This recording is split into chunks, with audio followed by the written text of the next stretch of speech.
Salutare! Astăzi vom vorbi despre un subiect foarte important pentru viața unui creștin, rezidirea altarului personal de închinare înaintea lui Dumnezeu. Ce înseamnă acest lucru în ziua de azi și cum putem face lucrul acesta în mod practic? În Vechiul Testament putem să vedem că altarul apare de fiecare dată când s-a întâmplat ceva important și Dumnezeu s-a revelat evreilor. Noe, Avram, Iosua, Samuel, David, chiar și Saul au zidit un altar pentru Dumnezeul lui Israel. Altarul era atunci despre închinarea înaintea lui Dumnezeu sau altor dumnezei falși. Focul trebuia să ardă în continuu, așa cum vedem în Levitic 6:13. Focul să ardă în continuu pe altar și să nu se stingă deloc.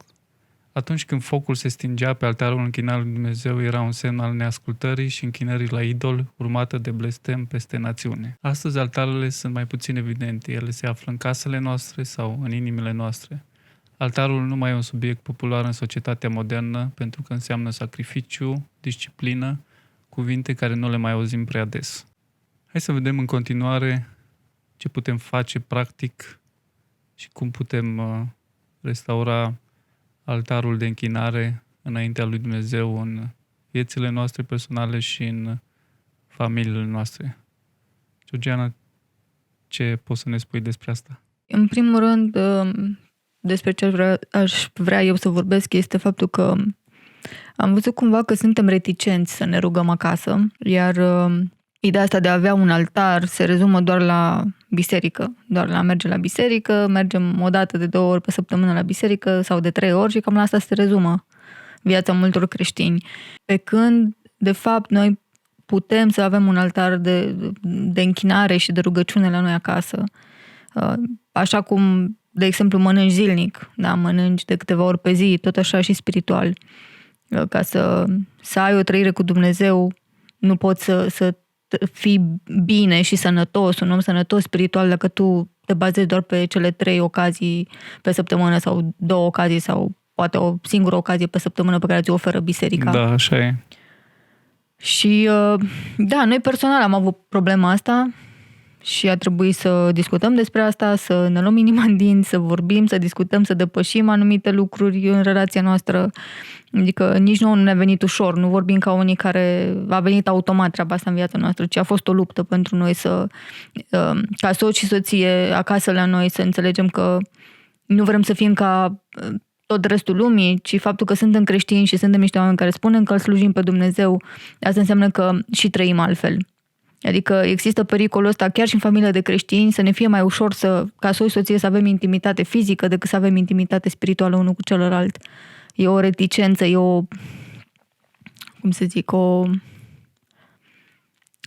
cumva ți rușine de celălalt, cumva ți greu în prezența celuilalt să dezvolui latura asta a ta pe care până atunci nu ai arătat-o. În cazul nostru se întâmpla că participam la întâlniri de rugăciune în grupuri cu alți oameni, dar ne era foarte greu să facem noi asta acasă, doar noi doi. Și a trebuit la un moment dat să începem să discutăm despre asta și să facem pașii necesari să schimbăm asta în casa noastră. Da, cel puțin mie mi-a fost destul de greu pentru că n-am avut un vocabular format, nu prea am obișnuit să mă rog, nici să mă rog în public. Lucrarea mea sau slujirea mea a fost făcută mai mult în spate, datorită abilităților care le am, mai mult am slujit în spatele scenei și asta nu m-a ajutat pentru că n-am dezvoltat un vocabular ca să pot să mă rog după Biblie, să mă rog folosind cuvântul, să declar peste mine ceea ce Biblia spune. Da, sunt etape și cred că fiecare familie trece prin asta, trece prin diverse etape pe toate palierele, adică și în plan natural, și în plan spiritual, și în plan emoțional, adică clar sunt etape în viața fiecăruia dintre noi și ca familie ne omogenizăm pe toate planurile astea și sezoane, chiar cred că lucrurile funcționează pe sezoane și cred că unitatea între cei 2 parteneri și în familie are foarte mult de face și cu elementul ăsta de a ne ruga împreună, de a ne cunoaște unul pe celălalt și la nivelul ăsta de înțelegerea Bibliei, înțelegerea relației cu Dumnezeu, înțelegerea chemării de peste viața celuilalt. Pentru că vine un nou nivel de respect față de celălalt, un nou nivel în care poți să-l slujești pe celălalt, un nou nivel în care poți să-l susții pe celălalt. Adică, din păcate, sunt familii în care soțul găsește mai multă înțelegere în afara căsătoriei sau soția găsește mai multă înțelegere la o prietenă sau la cineva din biserică decât la propriul soț. Și chestia asta nu cred că este normală. Situația asta nu cred că este normală, pentru că soțul și soția sunt un trup. Și atunci, de ce să vii să împărtășești niște lucruri cu altcineva și să nu rămână în trup lucrurile astea să... E nevoie de unitatea asta, e nevoie de încurajarea asta reciprocă și să nu îți găsești bucuria mai mult în afara căsătoriei pe anumite domenii decât în căsătorie. Și clar, e o frică de nou, da? E o frică să pășești în lucruri noi dacă nu le-ai mai făcut și dacă nu le-ai văzut în familia ta, chiar și creștină fiind. Pentru că, din păcate, așa este. Sunt foarte multe familii de creștini care trăiesc doar la biserică. Și foarte mulți lideri spirituali încurajează asta. De altfel, noi aseară am și prins o emisiune pe unul dintre posturile creștine care promova ideea asta, că avem nevoie de interpreți ai Bibliei și avem nevoie de rolul acesta de preoți, de pastori care să ne explice și care să aducă elementul ăsta de spiritual în casele noastre. Ceea ce, din cum înțelegem noi lucrurile și din ce am ajuns să practicăm în viața noastră, asta este contrar Bibliei. În momentul în care noi continuăm să avem toată trăirea noastră dependentă de pastor sau de cineva care e avizat cumva să ne spună Scriptura, înseamnă că nu înțelegem foarte multe lucruri despre ce a însemnat jertfa lui Iisus pentru noi. Nu înțelegem nivelul de relație personală cu Hristos, nu înțelegem faptul că Hristos a venit și s-a jertfit tocmai ca să se rupă bariera aceea dintre noi și Dumnezeu, din cauza faptului că omul era păcătos până atunci și nu era avizat să meargă în prezența Domnului, mergea preotul o dată pe an și atunci lega cu o funie că în caz că murea, că ceva nu era bine, să poată să-l tragă afară. Adică înainte de Hristos, a sta în prezența Domnului era ceva cu riscuri foarte mari și cu o greutate foarte mare, dar la Hristos, pe cruce, lucrurile astea s-au schimbat. Ori când noi venim și predicăm mesajul ăsta în continuare a dependenței de preot, înseamnă că ceva n-am înțeles. Da, e o provocare destul de mare ca să începi să fii preot în casa ta, să începi să slujești în casa ta, să începi să te rogi, să fii capul familiei. E o provocare destul de mare și cumva există o siguranță în ceea ce oferă biserica, în faptul că avem pastori, învățători, oameni care cunosc Scriptura și cumva asta ne face pe noi să credem că noi n-ar trebui să aprofundăm Scriptura, n-ar trebui să facem ceva la un alt nivel în viețile noastre și în familiile noastre. Sau să credem că nu e treaba noastră, să credem că nu e parte din chemarea noastră și asta este complet eronat. Fiecare dintre noi are chemarea de a se apropia de Domnul. Indiferent ce chemare particulară ai sau ce profesie ai în viața ta, ai chemarea de a te apropia de Domnul. Iar pentru soți, da, bărbatul este capul familiei, este preot în casa lui, cu alte cuvinte, și e pasajul din Efeseni 5:23 care spune căci bărbatul este capul nevestei, după cum și Hristos este capul bisericii, el mântuitorul trupului. Amin.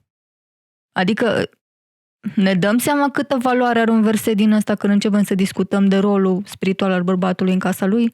Și atunci de ce să mai fii dependent doar de pastor? Nu se înțelege că încerc să discreditez pastorii aici, nu este vorba despre asta. Dar este vorba de sănătatea spirituală a fiecărei familii în parte. Avem nevoie de familii puternice, iar fără a avea fiecare acasă la el prioritatea asta de a studia Cuvântul lui Dumnezeu, de a se apropia de Dumnezeu, de a căuta să se închine în timpul lui liber acasă, de a cerceta Scriptura și a înțelege adevărurile astea aplicate în vremurile noastre și explicate în cuvintele actuale și pe conceptele actuale și pe provocările actuale, n-avem cum să fim familii puternice. N-avem cum. Da, așa e. Un alt verset care mie mi se pare bine plasat în discuția asta ar fi rolul lui Hristos de mare preot, conectat foarte bine cu versetul de dinainte în care bărbatul este asociat cu Hristos, care este capul bisericii, așa cum și bărbatul este capul familiei. Rolul lui Hristos este de mare preot. Da? Și mai mult decât atâta, în Romani 8:34 ni se spune că el stă la dreapta lui Dumnezeu și mijlocește pentru noi. Ori punând lucrurile astea în context, înțelegem că și rolul soțului este să mijlocească pentru familia lui. În momentul în care privești în oglindă astea două versete și vine asocierea asta a soțului cu Hristos pentru familia lui, da? Rolul ăsta, asumarea rolului ăstuia. Și atunci înțelegi că, ca bărbat în casa ta ai și rolul de a mijloci pentru familia ta, nu doar a aduce mâncare pe masă, nu doar a te asigura că familia ta aduce o viață bună din punct de vedere financiar, ci ai și rolul de a mijloci spiritual pentru familia ta. Amin. Eu provin dintr-o familie cu o moștenire spirituală bogată. În casa bunicilor din partea tatălui meu, Dumnezeu s-a revelat bunicului meu printr-o vedenie, printr-un stâlp de foc și l-a chemat în slujire. După moartea lui, peste mine a venit această moștenire spirituală și în special darul de a profeți, de a vedea lucruri din viitor pe care Dumnezeu vrea să le facă. Iar la începutul anului acesta am primit un cuvânt din partea lui Dumnezeu despre faptul că în casa mea și în viața mea trebuie restaurat altarul de închinare înaintea lui Dumnezeu. Și nu doar în familia mea, ci în multe familii din țara noastră, pentru ca Dumnezeu să poată să aducă schimbarea și trezirea spirituală despre care am auzit vorbindu-se. Ca și Gedeon, la început, când am primit darul acesta profetic, am fost destul de timid, fricos, nu știam dacă chiar se întâmplă lucrul acesta, dar Dumnezeu mi-a confirmat prin slujitorii lui că este așa și am început să prind curaj și chiar să rostesc cuvinte profetice în dreptul unor oameni, lucruri pe care Dumnezeu mi le arăta și să văd că Duhul Sfânt chiar mi arăta lucruri cu care acei oameni se confruntau și oamenii aceștia erau încurajați și în felul ăsta mi-am dat seama că aceasta este o chemare peste viața mea și că darul acesta trebuie să-l pun la lucru. Tot de la începutul anului Dumnezeu m-a călăuzit și am început să pășesc și în rolul acesta de preot și cap al familiei și să inițiez timp de rugăciune și de părtășie cu soția mea, Georgiana. Lucrul acesta a fost mai greu la început, dar am văzut că Duhul Sfânt ne călăuzește și putem să mergem în unitate și să vedem o creștere. Și vocabularul meu s-a schimbat.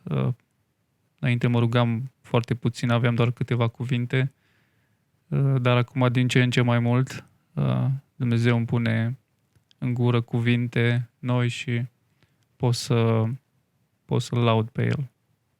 Da, este extrem de important ca soțul să pășească în a-și asuma rolul ăsta de preot în casa lui și de a da direcție spirituală și de altfel și învățătura bisericii este asta, ca bărbații să aibă rolul ăsta spiritual. Dar în același timp nu este de neglijat nici rolul soției. Și despre asta uneori se vorbește, alteori se rezumă toată discuția numai la partea asta că femeia trebuie să tacă și să se ocupe doar de partea asta de a se asigura că toată casa e în ordine și că lucrurile sunt bine și familia funcționează, dar e foarte important să înțelegem că ambii parteneri, ambii soți au o responsabilitate spirituală. Așa e. Față de casa lor și față de familia lor. Și unul dintre versetele pe care eu le-am găsit și pentru mine e un verset de căpătâi, este din Proverbe 14:1, care spune că femeia înțeleaptă își zidește casa, iar femeia nebună o dărâmă cu însăși mâinile ei. Oare asta nu se aplică și la partea spirituală? Eu cred că da. Eu cred că a a-ți zidi casa, a clădi un mediu pentru familia ta are de face foarte mult și cu latura asta spirituală. Pentru că dacă tu nu, ca soție, nu vii cu inima ta înaintea lui Dumnezeu atunci când ai frustrări, atunci când ai tot felul de frici, ai tot felul de probleme, ești obosită sau ai tot felul de preocupări, nu le aduci la Dumnezeu, atunci tu le vei proiecta pe oamenii din jurul tău, le vei proiecta pe soțul tău, vei începe tot felul de discuții, poate cu socrii, cu alți membri ai familiei, cu copiii, vei avea o atmosferă în casa ta mereu de a căuta rezolvare la oamenii din jur sau să-i acuzi pe cei din jur că ei sunt sursa problemelor tale, când de fapt focusul tău trebuie să fie pe Dumnezeu, să mijlocești înaintea lui Dumnezeu pentru situațiile astea care îți provoacă neplăcere. Unele poate că nu sunt treaba ta și te agiți degeaba, iar altele poate sunt acolo tocmai ca tu să mijlocești ca situația să se schimbe, tu să te rogi ca situația respectivă să se schimbe. Da, trebuie să recunosc că Duhul Sfânt mi-a vorbit de multe ori prin Georgiana, soția mea, doar că nu l-am ascultat de multe ori și văd cum Dumnezeu are un plan cu soțiile în general.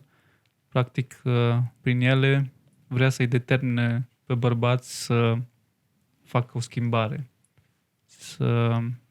să pășească în plan spiritual. Mulți bărbați ignoră aceste lucruri, dar Duhul Sfânt nu se oprește. El ne vorbește tot timpul prin diferite circumstanțe și vă îndemn să ascultați de ce vorbește Duhul Sfânt, să faceți liniște, să vă opriți din alergarea aceasta tumultoasă care o avem în lumea aceasta modernă, să ne oprim și să ascultăm și vom vedea că Duhul Sfânt ne-a vorbit în diferite ocazii prin soția noastră, prin diferite circumstanțe și că El a repetat aceste lucruri și că e momentul ca să ascultăm și să pășim. În povestea lui Gedeon vedem că el lucra, era activ și atunci îngerul i s-a arătat în timp ce era la câmp și încerca să salveze o parte din grâu de mâinile madianiților. Trebuie să fim activi, atât din punct de vedere spiritual cât și social, pentru că doar atunci ne calificăm a primi revelație și chiar dacă suntem fricoși și poate cerem un semn, Dumnezeu o să ne dea și semne, ne arată tot felul de lucruri, pentru că vrea să pășim în credință, să fim biruitori și cred că are un plan special cu România și cred că are un plan special cu generațiile de tineri. Cred că vrea să le transforme și lucrul ăsta nu se poate face decât dacă în familii și în viața noastră personală se restaurează altarul de închinare și de rugăciune înaintea lui Dumnezeu. Da, este extrem de important să începem să luăm în serios calitatea noastră de creștini sau de oameni care umblă în legământ cu Dumnezeu. Și exact cum spuneam, pentru noi nu a fost neapărat simplu ca și cuplu să începem asta, ca și tineri căsătoriți. Și cred că sunt multe familii care se confruntă cu situația asta, de asta am și vrut să abordăm subiectul ăsta, pentru că este o cheie esențială pentru a se schimba starea bisericii din România și starea națiunii astea. Pentru că dacă noi nu avem convingeri puternice ancorate în statutul ăsta de creștin, pe care foarte ușor îl etalăm, atunci ne cam bate vântul. Ne bate vântul foarte ușor sau nu avem o poziție clară vis-a-vis de anumite lucruri. Văzusem la un moment dat chiar o discuție printre prietenii noștri pe Facebook, luau la mișto un pastor care s-a rugat pentru o cauză legată de națiune și cumva era așa ceva de râs, că omul cumva considera că e o victorie și a lui și a celor care s-au rugat împreună cu el, faptul că s-a rezolvat situația respectivă în modul în care și-au dorit. În care și-a dorit acest pastor și oamenii care s-au unit cu el în rugăciune. Și asta mă face să mă gândesc Ok, înțeleg că poate unora nu le plac anumite persoane, dar pe de altă parte se vede și perspectiva pe care tinerii creștini o au vis-a-vis de rugăciune și vis-a-vis de rolul nostru în ce înseamnă starea națiunii astea și ce putem noi face ca indivizi ca să lucrurile să fie mai bine în jurul nostru. Și îmi dau seama că de fapt nu credem în rugăciune în momentul în care punem așa problema. Despre asta este vorba. De fapt înseamnă că noi nu credem că rugăciunea are putere, de asta nici nu ne rugăm. Sau pentru că nu ne rugăm acasă, credem că rugăciunea nu are putere și ni se pare că cineva care îndrăznește să considere o victorie a lui, faptul că s-a întâmplat ceva pentru care el s-a rugat, ăsta e un om nebun sau e ceva de care putem să râdem foarte ușor pe net. Iar un alt lucru pe care l-am mai observat, noi nu avem copii, de exemplu, deocamdată. Ne rugăm pentru asta de ceva vreme, dar avem prieteni care au și parte din familia noastră, avem o familie numeroasă și avem mulți copii în familie și văd iarăși tendința asta de a împinge copiii în față. Când este vorba de a ne ruga, de a chiar și la masă să binecuvinteze copiii mâncarea sau când e vorba de poate să avem musafir să cântă un cântec sau adică poate ușor avem tendința asta să ne eschivăm în spatele copiilor. Ori copiii nu au rolul ăsta. Într-adevăr e foarte frumos să implicăm pe copii, să știe copiii versete din Biblie, să știe cântece, să fie activi, să spună rugăciunea la masă și așa mai departe, dar nu ăsta este rolul lor. Sau nu ei trebuie să preia rolul ăsta până la capăt. Adică ei trebuie să vină împreună cu noi în asta, nu să fie un paravan pentru noi, de fapt, ca adulți. Este esențial să avem astfel de discuții ca soți și soții în casele noastre, cu sau fără copii. Și să ne asigurăm că ne punem focusul pe ce trebuie. Și focusul nostru trebuie să fie pe Dumnezeu și pe promisiunile Lui. Ca indivizi, ca familie și apoi ca biserică și ca națiune. Numai așa se pot schimba lucrurile. Altfel ne îmbătăm cu apă rece. E clar că niște lucruri s-au făcut tot în modul ăsta de ani de zile și ne-au adus schimbare. Adică ne-am așteptat ca să vedem lucruri după ce a picat sistemul comunist. Da. A picat regimul comunist, ne-au așteptat să vedem o schimbare pentru biserică. Ori ea nu s-a întâmplat neapărat. Nu am văzut neapărat acel impact în societate care ne-am fi dorit poate să vedem sau pe care au sperat oamenii că îl va avea biserica în momentul în care a apărut schimbarea asta de regim politic. Și asta cred că se datorează în mare parte și faptului că nu ne rugăm suficient acasă și nu ne vedem parte din planul lui Dumnezeu, fiecare dintre noi individual. Lăsăm totul doar pe umerii pastorului și pe ceea ce el spune în biserică duminica și totul e ok, am bifat, suntem creștini, suntem în regulă și cam atât, din păcate. Da, rolul de a fi lider spiritual și de a conduce în casa noastră îl avem noi bărbații și vreau să vă încurajez să intrați în rolul ăsta, să vă asumați rolul ăsta, pentru că e foarte important pentru dezvoltarea familiei, e foarte important pentru țara noastră să fie schimbată. Dacă vrem să aducem ceva bun și să schimbăm ceva în bine pentru copiii noștri, trebuie să începem să fim lideri, să ne rugăm, să luăm inițiativa și în felul ăsta vom putea face țara cu putință de locuit atât pentru noi, cât și pentru copiii noștri. Subiectul ăsta al altarului de rugăciune și al închinării în fiecare familie este un subiect amplu și îl vom dezvolta și pe viitor și chiar vrem să facem un studiu pe care să vi-l punem la dispoziție, prin care să înțelegeți mai mult ce înseamnă asta și să vă putem spune și ce am experimentat noi și cum vedem noi creșterea aceasta. Mă rog ca Dumnezeu să schimbe atmosfera spirituală din viața noastră, din familia noastră și să dea la o parte toate lucrurile care nu sunt potrivite, orice fel de rușine, de frică sau alte lucruri care nu sunt după voia Lui. Ne rugăm ca Dumnezeu să le dea pe față și să vă puteți închina liberi înaintea Lui și familiile în România să fie puternice. Noi ca familie vă binecuvântăm și vă așteptăm cu un nou subiect data viitoare.